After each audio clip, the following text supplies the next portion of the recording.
बिस्मिल्लाहिर्रहमानिर्रहीम په خوب کې د ماشوم لیدو تعبیر څه دی؟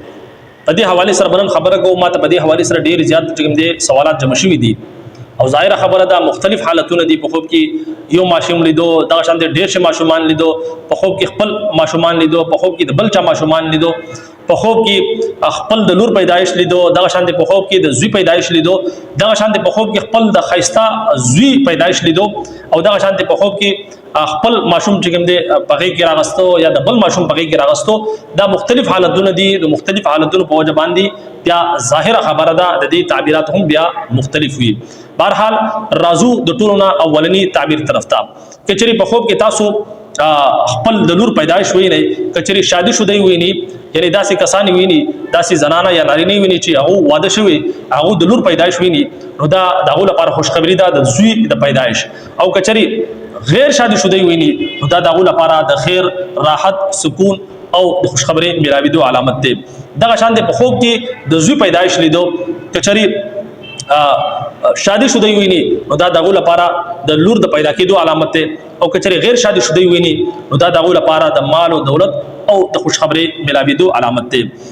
دغه شان په خوب کې د بچی پیدایش لیدو، کچري زنانه حامله وي، یعنی ماشوم سپرګېټه باندې وي، نو د اولاد د نعمت حاصلېدو علامت ده. او کچري زنانه حامله نه وي، نو دا داسې شی به دوی ته ملاویږي چې په دغه حواله سره به داغو اړو د سره امید هم نوي، یعنی ناصابه بودا داسې خوشخبری ملاویږي چې هغه خوشخبری به د داغو په وهم او ګمان کې هم نوي. د هغه نه علاوه په خوب کې ډیر شي خپل اولاد لیدو، ډیر شي ماشومان لیدو، خپل ماشومان لیدو، اولاد، نو دا د غم علامت ده. دغه شانتي په خوب کې خپل ماشوم چې کوم دی هغه په کې راغستو، دا د مال او دولت حاصلېدو علامت ده. او دغه نه علاوه د راحت علامت ده او د غیب نه د مدد ملاویدو علامت ده. دغه شانتي د بل چا ماشوم پغې کې راغستو، کچري شادي شودا دا خو ویني چې د بل چا ماشوم پغې کې راغسته دي، نو د تبا اولاد ملاویږي، چاهي نارینه یا زنانه ویني. د هغې نه علاوه کچري غیر شادي شودا دا خو ویني چې د بل چا ماشوم پغې کې راغسته دي، نو دا داغو لپاره د خوشخبری د فائدې علامت ده. دغه شانتي په خوب کې ډیر شه ماشومان لیدو، دا د غیب نه د رزق ملاویدو علامت ده، د راحت علامت ده، د سکون، د فائدې او د خوشخبری علامت ده. ډیر شه ماشومان په خوب کې لیدو. د هغې نه علاوه د خوبصورت، یعنی د خایسته د زوی پیدایش لیدو، یعنی خپل خایسته زوی ویني په خوب کې چې داغه پیدا شوی دی، نو دا د دولت علامت ده او د غیب نه د امداد ملاویدو علامت ده، او دغه شانتي د راحت علامت ده.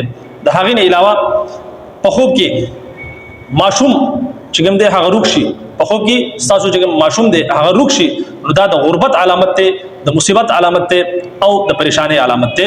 په دې باندې توبه استغفار او صدقه پکار ده. دغه شانتي په خوب کې یو داسې ځای کې تاسو ته یو ماشوم میلاو شي، یعنی د پردې ماشوم یو ځای کې تاسو ته میلاو شي، یو ځای کې پروت وي تاسو ته میلاو شي، نو دا د خوشحالي ملاویدو علامت ده، د خوشخبری ملاویدو علامت ده، او د داسې زینا د رزق ملاویدو علامت ده چې د کم زینا د اړو د سره امید هم نوي، یعنی د غیب نه رزق د ملاویدو علامت ده. چې تاسو په خوب کې تاسو ته یو ماشوم میلاو شي، نو بهرحال دا مختلف حالتونو چې مختلف تعبیرات په خوب کې د ماشومان لیدو تاسو مخې ته بیان کړو. امید کوم چې تعبیرات مو په سمجھ کې راغلي. اجازه راکړئ. السلام علیکم ورحمت الله وبرکاته.